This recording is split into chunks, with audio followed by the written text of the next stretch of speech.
అందుకని బైబిల్ రాస్తుంది, తమ దేవుని ఎరుగువారు బలము కలిగి గొప్ప కార్యములు చేసేదారు. ఈరోజు దేవుని తెలుసుకున్నావా? Do you know your God?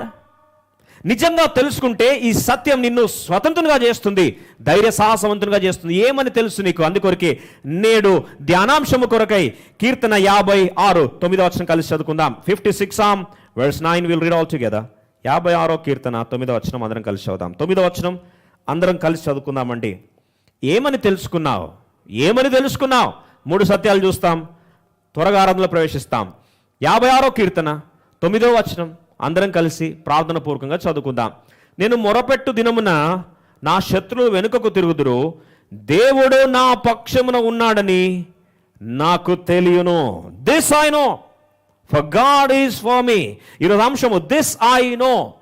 This I know మన ఆరాధన అంశము యొక్క శీర్షిక దిస్ ఐ నో. ఇది నాకు తెలియను. I know this. ఇది నాకు తెలియను. ఏంటది?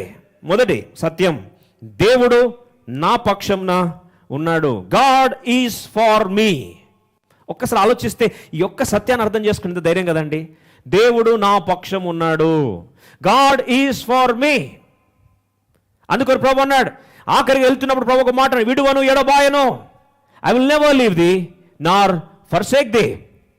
దేవుడు నా పక్షం ఉన్నాడు. యోహాను సువార్త రోమిలకు రాసిన పత్రిక 8వ అధ్యాయం 31వ వచనంలో చూస్తే, రోమన్స్ చాప్టర్ 8 verse 31, ఇట్లుండగా ఏమందుము? దేవుడు మన పక్షం ఉండగా మనకు విరోధి ఎవడు?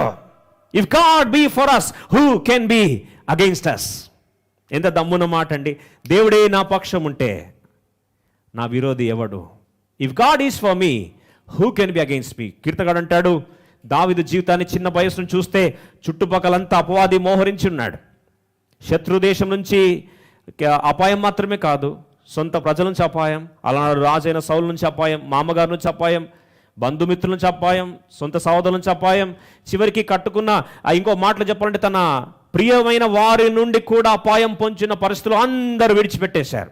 అలాంటి ఆ కీర్తనకారుని యొక్క పరిస్థితిలో 56వ కీర్తనలో తన యొక్క పరిస్థితిని, తన భావోద్వేగ వర్షాన్ని కుమ్మరిస్తూ 56వ కీర్తనలో ఏడుస్తున్నాడు. ఆలోచించండి, ఆయన రాజు అయి ఉండి కూడా, రాజు కాబోయే వ్యక్తి అయి ఉండి కూడా, అభిషేక తైలం ఉండి కూడా, యుద్ధ శూరుడై ఉండి కూడా, గొలియాతు తలను తెగ నరికిన వాడై ఉండి కూడా, అంతటి దీశాలి కన్నీరు మున్నీరై విలపిస్తున్నాడు. ప్రియమిత్రమా, కొన్నిసార్లు పరిస్థితులు చేజారిపోతే ఎంతటి శూరులైనా సరే గుండె కరిగిపోక తప్పదు. కళ్ళ ముందు రక్తమేరులై పారుతున్న కరుడుగట్టిన ఆ యొక్క యుద్ధశూరుడు ఇప్పుడు కన్నీరు మున్నీరై ఏడుస్తున్నాడు. చూడండి, బైబిల్లో రాస్తుంది 56వ కీర్తన 8-9 వచనాలు. నా సంచారములు నీవు లెక్కించున్నావు, నా కన్నీళ్ళు నీ బుడ్డిలో నుంచబడినవి నీ కవిలలో కనబడును కదా అని చెప్తూ 9వ వచనం అంటాడు, నేను మొరపెట్టు దినము నా కేకలు వేస్తున్నాను ప్రభువా. ఏడుస్తున్నప్పుడు నన్ను వింటున్నావు, కేకలు వేసి ప్రార్థన చేస్తున్నప్పుడు చూస్తున్నావు అని అంటాడు. 2వ వచనం, అనేకులు గర్వించి నాతో పోరాడుచున్నారు, దినమెల్ల నా కొరకు పొంచున్నారు, నన్ను మృంగవల్లని ఉన్నారు. 3వ వచనం అంటాడు, భయం వేస్తుంది ప్రభువా, నాకు భయము సంభవించు దినమున నిన్ను ఆశ్రయించుచున్నాను అయ్యా, నాకు భయంగా అనిపిస్తుంది. ప్రేమిత్రమా, కొన్నిసార్లు నీకు ఇట్లాంటి పరిస్థితులు ఉన్నావా? భయంగా ఉందండి, దడదడగా ఉండండి, పీడకలు వస్తున్నాయండి, కొద్ది కంగారుగా ఉందండి, సడన్గా నాకు ఒకలాగా టెన్షన్ వాతావరణం అవుతుంది. అలాంటి పరిస్థితులు ఉన్నావా? దేవుడు అవన్నీ కూడా అర్థం చేసుకున్న దేవుడు. దావీదు భక్తుడు అంటాడు, నేనన్నీ ఈ పరిస్థితులు కూడా వెళ్ళాను. మొదటి వచనం, దేవా నన్ను కరుణింపు, మనుషులు నన్ను మృంగవల్లై ఉన్నారు, దినమెల్ల వారు పోరాడుచు నన్ను బాధించున్నారు, బాధపడుచున్నాయి. ఆయన భావోద్వేగాలు ఎలా చెప్తున్నాడు చూడండి. అందుకొరకు బైబిల్ ఎంత వాస్తవమైన గ్రంథం అంటే, మనిషి వెళ్తున్న భావోద్వేగాలు, మానసిక స్థితి, అనుభూతులు, వాటిలో నుంచి పెళ్ళుబుకింది వాస్తవ సత్యం. అందుకొరకే కీర్తనలు మనం వింటున్నప్పుడు ఒకలా హృదయం తాకబడుతుంది. కీర్తకుడు అంటాడు, అయ్యా బాధ పెట్టేవారు చుట్టంతా మోహరించున్నారు, అసూయపడేవారు చుట్టంతా ఉన్నారు, అయ్యా నన్ను ఎలా చంపాలని మింగ చూస్తున్న వారు చుట్టంతా ఉన్నారు ప్రభువా, అయ్యా నేను ఎప్పుడు చచ్చిపోతానని చూస్తున్న వాళ్ళు కూడా ఉన్నారయ్యా, నా బాధ ఎవరికి చెప్పుకోవాలి, భయంగా అనిపిస్తుంది ప్రభువా. అయితే నేను భయపడను. ఎందుకు భయపడను అంటే అని అంటాడు చూడండి, నా పక్షమున ప్రభు ఉన్నాడని ఇది నాకు తెలుసు. I know this. ఈ సత్యం వల్ల ఏం చేస్తుంది తెలుసా? స్వతంత్రులుగా చేస్తుంది. ప్రియమిత్రమా, ఒక ప్రశ్న అడుగుతా ఉన్నాను. ఈరోజు నువ్వు ఈ సత్యం తెలుసుకోకపోతే నువ్వు ఇంకా బంధకాలను కొనసాగుతావు. భయం అనే బంధకం. ఆ భయం అనే బంధకంలో ఎంతగా మానవాళి పీడించబడుతుందంటే ఈరోజు భయము నిన్ను పీడించేసి దేవుని ఆరాధించలేకుండా చేస్తుంది. అందుకొరకే ఈ భయంలో నుండి నీకు ధైర్యం రావాలి అంటే ఫ్రాన్సిస్ బేకన్ అనే ఒక శాస్త్రవేత్త సైన్షియా పొటెన్షియా అని రాశాడు. ఏం తెలుసా అంటే దాని మీనింగ్ ఏంటంటే నాలెడ్జ్ ఈజ్ పవర్ అన్నాడు. నువ్వు తెలుసుకుంటే నీకు శక్తి వస్తుందని. అవునండి, దేని తెలుసుకుంటే శక్తి వస్తుంది? దానియేలు ప్రెసిడెంట్ అని అంటాడు, తమ దేవుని ఎరుగువారు, దేవుడు ఎవరో తెలుసుకుంటే ఏం చేస్తాడో తెలుసుకుంటే ధైర్యంగా ఉంటావు, బలపరచబడతావు, శూరకార్యాలు చేస్తావు. ఈరోజు మొదటి సత్యం ఏమని తెలుసు అని అంటాడు, కీర్తనకాడు అంటాడు, దేవుడు నా పక్షం ఉన్నాడని నాకు తెలియను. I know God is for మీ. అందుకని హెబ్రీ రాసిన పత్రిక 13వ అధ్యాయం 5-6 వచనాలు ఎంత అద్భుతమైన మాట రాస్తుంది చూడండి. హెబ్రీ 13:5-6 వచనాలు చూడండి. ఒకసారి అందరం కలిసి చదువుదాం. ధనాపేక్ష లేని వారే మీకు కలిగిన వాటిని తృప్తి పొంది ఉండుడి, ఏమాత్రమును విడువను ఎన్నడూ ఎడబాయనని ఆయనే చెప్పాను కదా అని చెప్పి ఇప్పుడు 6వ వచనంలో అంటాడు. ఎంత మంచి మాట రాస్తుంది. 6వ వచనం అందరం కలిసి చదువుదాం. కాబట్టి ప్రభువు నాకు సహాయుడు. చూడండి అన్నమాట, ప్రభువు నాకు సాయం చేస్తాడు. మనుషులు కాదు నాకు సాయం చేసేది, టెక్నాలజీనో ప్రభుత్వమో ఎవరో వచ్చినని కాదు ఆదుకునేది. ప్రభువే నా సహాయుడు, నరమాత్రుడు నాకేమి చేయగలడు అని మంచి ధైర్యముతో చెప్పగలవారమై ఉన్నాము. మంచి ధైర్యం. ఈరోజు ఈ మాట చెప్పగల మంచి ధైర్యం అండి. ఏంటి? ప్రభువే నా సహాయుడు, God is my helper, what can man do unto me. నరమాతుడు ఏం చేస్తాడు నన్ను? ప్రభువే నా సహాయుడు. నరమాతుడు ఏం చేస్తా? ఇది నాకు తెలుసు, ఆయన నా పక్షం ఉన్నాడు. ప్రభువు నా పక్షం ఉంటే విరోధి ఎవడు? మొదటి సత్యం ఏం తెలుసుకున్నావు? తెలియని దేవుని ఆరాధిస్తున్నావా? తెలుసుకున్న దేవుని ఆరాధిస్తున్నావా? తెలుసుకున్న దేవుడైతే మొదటి సత్యం ప్రభువే నా పక్షం ఉన్నాడు అని నేను తెలుసుకున్నాను. రెండో సత్యం చూస్తాం. రోమా 8:28 పౌలు భక్తుడు రాస్తుంటాడు రోమా సంఘానికి, అన్య కుటుంబముగా అన్యులు రక్షించబడ్డారు, ఇప్పుడు దేవుని యొక్క ఉన్నత పిలుపులోకి వచ్చారు. వాళ్ళని ఉద్దేశించి వివిధ పరిస్థితులు వారి జీవితం జరుగుతున్నాయి. వివిధ పరిస్థితులు అనానుకూలమైన వాతావరణం గుండా వెళ్తున్నాడు. ఈ పరిస్థితుల్లో తారుమారైపోతే పరిస్థితిలో రోమా సంఘాన్ని ధైర్యపరుస్తూ పౌలు అంటాడు, దేవుని ప్రేమించు వారికి అనగా తన సంకల్పము చెప్పున పిలువడు వారికి మేలు కలుగుటకై సమస్తమును సమకూడి జరుగుచున్నవని ఎరుగుదాం. తెలుసుకున్నాం. ఏం తెలుసుకున్నాం? మేలు కలుగుటకై సమస్తము సమకూడి జరుగుచున్నవి అంటే నా పక్షమున దేవుడు సమస్తము సమకూడి జరిగించుచున్నాడు. నంబర్ 1, నా పక్షమున దేవుడు ఉన్నాడు. రెండవది, దేవుడు ఉండడం మాత్రమే కాదు, నా పక్షమున సమస్తము సమకూడి జరిగించుచున్నాడు. He is working everything good for me. ప్రతి ఒక్కటి, అనారోగ్యమా నా మేలు కొరకే మారుస్తున్నాడు, ఉపద్రవమా నా మేలు కొరకు జరిగించున్నాడు, ఆర్థిక ఇబ్బందుల నా మేలు కొరకు జరిగించున్నాడు, ప్రజల అవమానాల నా మేలు కొరకు జరిగించున్నాడు, సమస్తాన్ని సమకూడి జరిగించుచున్నాడని మేము ఎరుగుదుము. ఇవన్నీ మనకు తెలుసు, we know. ఇది తెలియకపోతేనే కంగారు అంతా. ఈరోజు ఏమని తెలుసుకున్నావు? సమస్తము సమకూడి జరిగించే దేవుడు నా పక్షమునున్నాడు మొదటిది. రెండవది, నా పక్షమున దేవుడు ఉండడం మాత్రమే కాదు, సమస్తం సమకూడి జరిగించున్నాడు. He's working all for my good. ఇది నాకు తెలుసు. ఇది తెలుసుకుంటే 138వ కీర్తన 8వ వచనం ఎంత బాగా రాస్తుంది చూడండి. నా కార్యమును సఫలము చేయు దేవునికే నేను మొరపెట్టుచున్నాను. 138వ కీర్తనలు చూడండి, 8వ వచనం చూడండి. యెహోవా నా పక్షమున కార్యము సఫలము చేయును, యెహోవా నీ కృప నిరంతరమును, నీ చేతి కార్యం విడిచిపెట్టకము, నా కార్యమును సఫలము చేయను. యెహోవా నా కార్యాన్ని సఫలం చేస్తాడు. మొదటిది, నా పక్షం ఉన్నాడు, నా పక్షం కార్యకారి అవుతున్నాడు. He's for me, he's working together for my good. అలా తెలిస్తే ఫిలిప్పి 2:13 రాస్తుంది. ఫిలిప్పి రాసిన పత్రిక 2వ అధ్యాయం 13వ వచనం అందరం కలిసి చదువుదాం. ఫిలిప్పి 2:13 అందరం కలిసి ప్రార్థనకు చదువుకో. ఎందుకనగా మీరు ఇచ్చేయించుటకును కార్యసిద్ధి కలుగ చేసి కొనుటకును తన దయా సంకల్పము నెరవేరుటకై మీలో కార్యసిద్ధి కలుగ చేయువాడు దేవుడే. మన పక్షమున దేవుడే, మన పక్షమున కార్యసిద్ధి చేయుచున్న దేవుడు అని మనకు తెలుసు. మన పక్షమున దేవుడు మొదటి సత్యం. రెండవది, మన పక్షమున కార్యసిద్ధి చేయుచున్న దేవుడు. కార్యసిద్ధి, హీఈస్ వర్కింగ్ ఫర్ అస్. కొన్నిసార్లు రోడ్ రిపేర్ జరుగుతున్నప్పుడు మెన్ ఎట్ వర్క్ అని రాస్తుంటారు, పనిలో ఉన్నారు అని. మనకు కూడా దేవుడు పనిలో ఉన్నాడు. ఏ పనిలో ఉన్నాడు? సమస్తమును సమకూడి జరిగించే పనిలో ఉన్నాడు. ఏ పనైనా కానీ ఆయన మన పక్షంలో ఉండడం మాత్రమే కాదు, పని చేస్తూ. కొంతమంది మన పక్షం ఉంటారు కానీ ఏం పని చేయరు. కొంతమంది బాట అంటారు కదండి, అబ్బా చూడడానికి అంతమంది ఉన్నారండి, ఎవడు పని చేయడు అంటారు కొన్నిసార్లు. చుట్టంత మంది మార్బల్ వేసుకొని వస్తారు, అంత హడావిడి ఉంటుంది, పని ఉండదు అక్కడ. కానీ మన దేవుడు అట్లాంటి వాడు కాదు. మన పక్షం ఉండడమే కాదు, మన పక్షంలో కార్యసిద్ధి చేస్తున్నాడు. హీఈస్ వర్కింగ్, ఆయన ఒక్కటి చాలు. ఆఖరి మాట చూస్తే 41వ కీర్తన, అద్భుతమైన మాట చూసుకొని ఆరాధనలో ప్రవేశిస్తాం. ఈరోజు సమయానికి ముగించుకోవడానికి మనం ప్రయత్నిస్తాం. 41వ కీర్తన 11వ వచనం అందరం కలిసి చదుదాం. All of us together.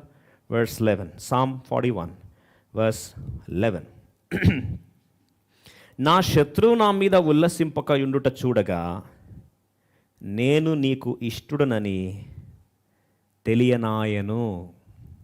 I know that thou favorest me. దాన్ని నేను నీకు ఇష్టుడనని తెలియనాయను దాన్ని తిప్పి మనం దాన్ని సింపుల్గా అర్థం చేసుకోవడం కొరకు ఏమని అర్థం చేసుకుందామంటే, నన్ను ఇష్టపడుతున్న దేవుడని నాకు తెలుసు, నా పక్షమున దేవుడు, నా కార్యము సిద్ధించిన దేవుడు, నన్ను ఇష్టపడుతున్న దేవుడు, ఇంకో భాషలో నన్ను ప్రేమిస్తున్న దేవుడు. నువ్వంటే పిచ్చి ప్రేమ అనుకోండి ప్రధానమంత్రికి, ఎలా ఉంటుంది నీ జీవితం? ప్రధానమంత్రి మా పక్షం ఉన్నాడంటే అది మొదటి పాయింట్. అవునండి, ఇండియా పక్షాన ప్రధానమంత్రి ఉండకపోతే పక్క వాళ్ళ దేశానికి ఉండడు కదా. ఆయన మన దేశ ప్రధానమంత్రిగా మన దేశం కొరకే ప్రయాసపడతాడు. అవును, మన కార్యం చేస్తాడు. కానీ నేనంటే బాగా పిచ్చి ఇష్టం అనుకోండి, ఎలా ఉంటుంది? లేదా ముఖ్యమంత్రి మనంటే బాగా పిచ్చి అనుకోండి. కొంతమంది అంటారు మా కాన్స్టిట్యుయెన్సే, ముఖ్యమంత్రి కాన్స్టిట్యుయెన్సీ అంటే ఇంకా కాన్స్టిట్యుయెన్సీకి అన్ని తాయిలాలే. అన్ని నియోజకవర్గాలు ఒకలాగా ఉంటాయి, ముఖ్యమంత్రి కాన్స్టిట్యుయెన్సీ ఒకలాగా ఉంటుంది కాదంటారా? అన్ని రాష్ట్రాలు ఒకలాగా ఉంటాయి. ప్రధానమంత్రి ఏ రాష్ట్రం నుంచి వెళ్ళాడు, ఆ రాష్ట్రానికి అన్ని బిగ్ విగ్స్ అన్నీ అటు వెళ్తాయి. ఆలోచించండి, ఎందుకంటే ఆ రాష్ట్రం అంటే ఇష్టం తనకి. మన జీవితం కూడా మూడో సత్యం ఏం తెలుసా అండి? నా దేవుడు నన్ను ఇష్టపడుతున్నాడు కాబట్టి ఎన్ని అవరోధాలు వచ్చినా, ఎన్నెన్ని అవరోధాలండి. అక్కడ చూడండి 41వ కీర్తనలో, ఆపత్కాలమందు యెహోవా వానిని తప్పించును. నన్ను ఇష్టపడ్డాడు కాబట్టి నన్ను తప్పిస్తున్నాడు. ఆపత్కాలం, ఆపదల్లో నుండి కూడా తప్పిస్తున్నాడు. ఈ ఆపద ఏ స్థాయికి వెళ్ళిపోయింది అంటే, అక్కడ 5వ వచనం చూడండి, అయితే నా శత్రులు నా విషయమై చెడ్డ మాటలు ఆడుచున్నారు, వాడు ఎప్పుడు చచ్చునో వాని పేరు ఎప్పుడు మాసిపోవును. అంటే చంపాలి, రెండవది పేరు తీసేయాలి, రెప్యుటేషన్, ఫేమ్, పేరంతా దుష్ప్రచారం చేయాలి, పేరు పాడు చేయాలి, లేదా అపకీర్తి వచ్చేటట్లు మాట్లాడాలి, వెన్నుపోటు పొడవాలి. ఇదే మాట్లాడుతూ ఉన్నారు.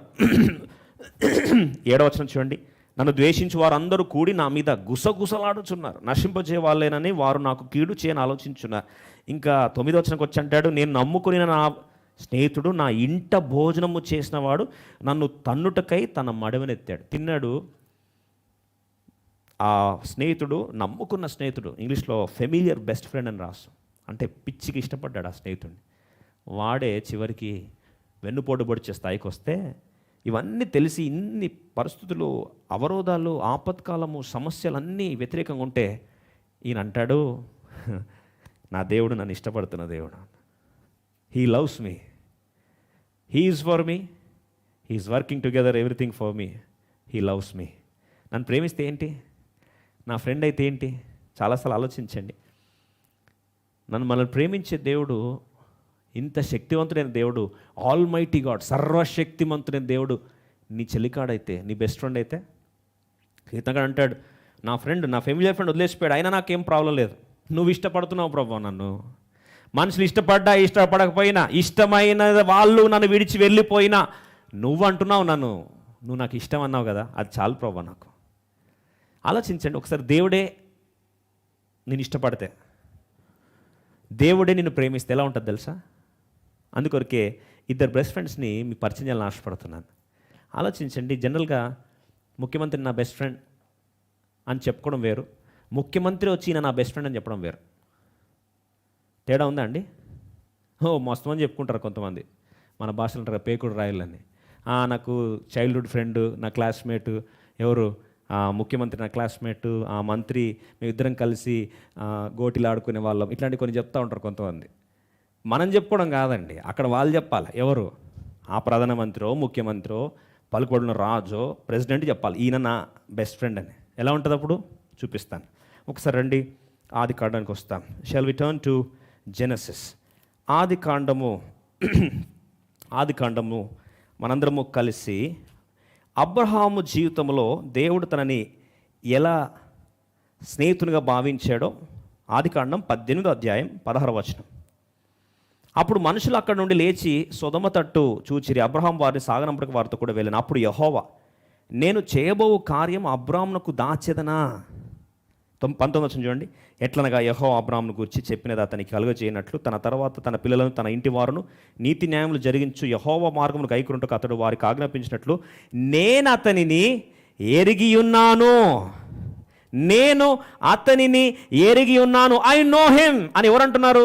దేవుడే అంటున్నాడు. అందుకో బైబిల్లో రాస్తుంది, అబ్రహాము దేవునికి ఎవరంట? స్నేహితుడంట. దేవుడు అబ్రహామునికి బెస్ట్ ఫ్రెండ్ అట. ఎలా ఉంటుందంటే ఆలోచించండి. వాళ్ళిద్దరి మధ్యలో ఎంత క్లోజ్ ఇంటిమసీ అంటే బెస్ట్ ఫ్రెండ్స్ లాగా ఉన్నారు. అందుకొరకే దావీదు అది జ్ఞాపకం చేసుకున్నాడేమో బహుశా. అంటాడు, నా చెలికాళ్ళు నా స్నేహితులు నన్ను, నా ఫెమిలియర్ ఫ్రెండ్స్ నన్ను విడిచి వెళ్ళిపోయారు, అయినా పర్లేదు ప్రభా, నువ్వు నన్ను ఇష్టపడుతున్నావు చాలు. ఈరోజు మనుషులు ఇష్టపడ్డా ఇష్టపడకపోయినా, నిన్ను ప్రేమించినా ప్రేమించకపోయినా, ప్రజలు నిన్ను ప్రేమించిన వారు దూరం అయిపోయినా, ఒక సత్యం ఏంటంటే దేవుడు నిన్ను ప్రేమిస్తున్నాడని తెలుసుకుంటే చాలు. ఈ దేవునితో నీకు నవ్వునాభావ సంబంధం ఉంటే చాలు. అందుకొరకే అబ్రాహాము అర్థం చేసుకున్నాడు, నా బెస్ట్ ఫ్రెండ్ ఉన్నాడు నా పక్షమున. ఏ స్థాయికి వచ్చాడండి చూడండి. ఇప్పుడు కుమారుడికి ఇంకో మాటలు కోడల్ని చూడాలి అంటే కుమారుడికి భార్యను చూడాలి. ఇప్పుడు కన్యకి ఎక్కడ ఉంటుందో తెలియదు, కానీ ప్రాంతం చెప్పాడు, కానీ ఎలా, ఎవరు, ఏంటి ఏమీ తెలీదు. అయితే ఇప్పుడు ఆ యొక్క రండి చూద్దాం. ఆది కాండం 22వ అధ్యాయం. గృహ నిర్వాహకుని పిలిచాడు, పెద్దవాడిని పిలిచి, వెళ్ళి నువ్వు నా కొడుక్కి సంబంధం చూడిపో, ప్రపోజల్ తీసుకొని రావడం కాదు, తీసుకొని వచ్చేసి నేరుగా సిద్ధపరచుకొని పెళ్ళికి సిద్ధపరచుకొని తీసుకురా అని చెప్పి అన్ని బాధ్యతలు ఆయనకు అప్పగించి పంపిస్తున్నాడు. ఈ పంపిస్తున్న పరిస్థితులు 24వ అధ్యాయం చూద్దాం రండి. ఆది కాండం 24వ అధ్యాయం 39వ వచనం అందరం కలిసి చదువుదాం.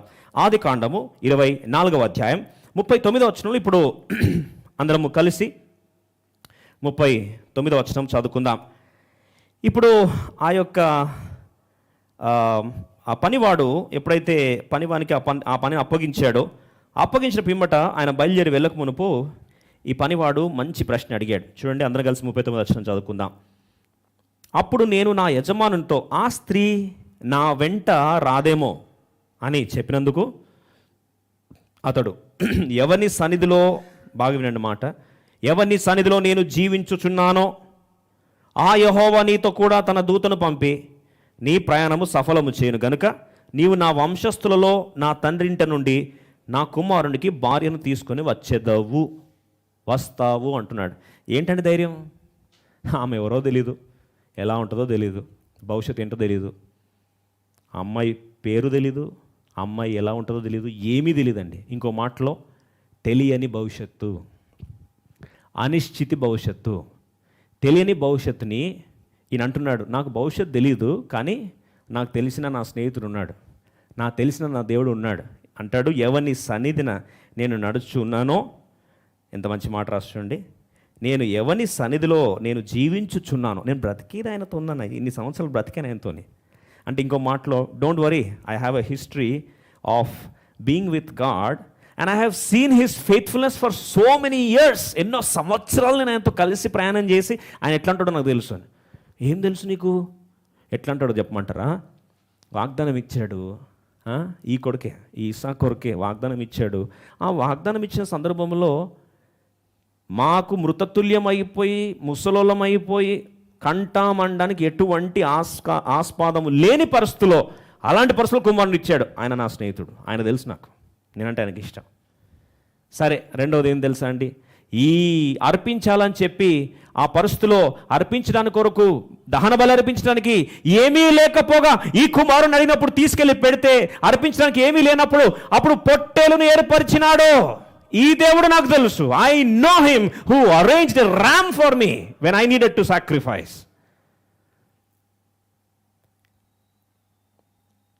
నేను పొరపాటు చేసి హాగర్తో పొరపాటు చేసినప్పుడు ఈ దేవుడే తిరిగి నన్ను కట్టడానికి ఇష్టపడి, అలనాడు ఈ స్నేహితుడే నన్ను ఆదుకున్నాడు, నా తప్పును సరిదిద్దడానికి ప్రయత్నించాడు.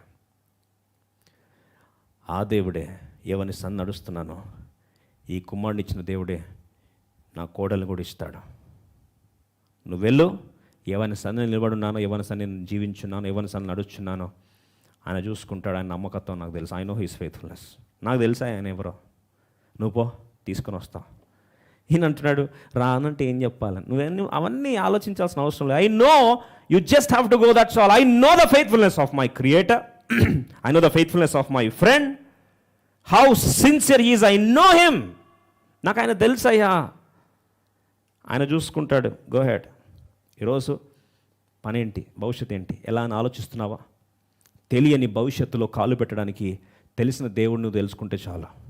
మళ్ళీ ఒకసారి చెప్తున్నాను, if you have to go in to the unknown future, go with the confidence with known God. Trade in to the unknown future with known God with you.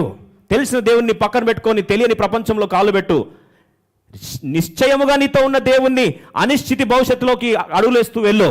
నువ్వు కంగారు పడాల్సిన అవసరం లేదు. I once again love to repeat these lines. Face the unknown future with a known God. నీకు తెలిసిన నీ దేవునితో నీ తెలియని భవిష్యత్తు ప్రపంచంలో కాళ్ళు పెడితే దానంత బ్రహ్మాండమైన జీవితం ఏం లేదు. అందుకొరకే నిశ్చింతగా అంటున్నాడు, ఆమె ఎవరో, భవిష్యత్తు ఎలా ఉంటుందో, ఆమె సుబుద్ధి గలదో గయ్యాలిదో, ఆమె నిజంగా గుణవంతురాలో లేక గుణం లేనిదో ఏమో నాకేం తెలుసు, ఎట్లాంటిదో ఏం భయపడట్లేదు అని అంటాడు. అయ్యా నాకు ఎలా ఉంటుందో ఏం తెలీదు, నాకు తెలిసింది ఒకటే, I know that the person in whose presence I have walked so many years. ఇన్ని సంవత్సరాలు ఎవరితో నడిచానో ఆయన చూసుకుంటాడు. నువ్వు బయలుదేరెళ్ళు. ప్రేమిత్రమా, తెలుసా నీ దేవుడు నేను ఇష్టపడుతున్నాడని? ఎంత ఇష్టపడ్డారో తెలుసా? నువ్వు కావాలా, ఏకైక కుమారుడు కావాలని చాయిస్ ఇస్తే ఏకైక కుమారుడిని శిలువకు అప్పగించి నువ్వే నాకు కావాలన్నాడు. ఇంత ప్రేమిస్తున్నాడు, దీనికంటే ఏం కావాలి? సొంత కుమారుడిని వెలుదీయడానికి ఇష్టపడిన దేవుడు, నేను బ్యాగ్ తీసుకున్నాయా సొంత కుమారుడు కూడా ఇచ్చేస్తాను నీ కొరకు అని ఇంతగా ప్రేమించిన దేవుడు ఆయనతో పాటు మనకు సమస్తము ఎందుకు ఇవ్వడు? రోమా 8:32. లేదండి, ఇంత అద్భుతమైన వాక్యాన్ని, ఇంత అద్భుతమైన దేవుని యొక్క సన్నిధిని, ఇంత అద్భుతమైన దేవుడే మన పక్షం నుండి తన సొంత కొడుకునే నీ కొరకు అప్పగించేసే దేవుడు నీ కార్యము సఫలం చేయడా? నాకు తెలుసండి, నన్ను ఇష్టపడుతున్నాడని తెలుసు. ఆలోచించండి, ప్రధానమంత్రి ముఖ్యమంత్రి నువ్వంటే పిచ్చి అనుకో, ఎలా ఉంటుంది? డైలీ ఆ కన్వాయ్ని ఇంటి ముందు నుంచి వెళ్ళడం కాదు, ఇంట్లోకి వచ్చేస్తుంది కన్వాయ్. వచ్చి 15 నిమిషాలు బిజీ స్కెడ్యూల్లో కూడా 1-2 గంటలు కూర్చొని పోతాడు. నువ్వు ఎలా ఉంటుంది నీ పరిస్థితి? కనీసం ముఖ్యమంత్రి కన్నా టెన్షన్లు ఉంటాయేమో, కానీ ముఖ్యమంత్రి బెస్ట్ ఫ్రెండ్ అయితే ఇంట్లో కూర్చుంటే ఆ బెస్ట్ ఫ్రెండ్ ఈయనంటే ప్రాణం అనుకోండి, అన్ని పనులు ఇంట్లో నుంచి అయిపోతాయి. మరి పరలోకపు దేవుడు సృష్టికర్త ఆయన నాకు తెలుసు అయ్యా అని అబ్రాహాం అంటాడు. ఎంత బెస్ట్గా కోడలు తీసుకొచ్చాడు దేవుడు అంటే, రెబ్కాను తీసుకొచ్చాడు దేవుడు ఇస్సాక్కి. ధన్యురాలైంది, తరతరాలు ఆశ్రయించబడింది. అట్లాంటి ఆశీర్వాదానికి పురుడు పోసాడు దేవుడు. ప్రేమిత్రమా, తెలియని భవిష్యత్తు కొరకు కంగారు పడుతున్నావా? ఫ్యూచర్ ఏమవుతుందని అనిశ్చిత దూరంలో ఉన్నావా? Are you uncertain about future?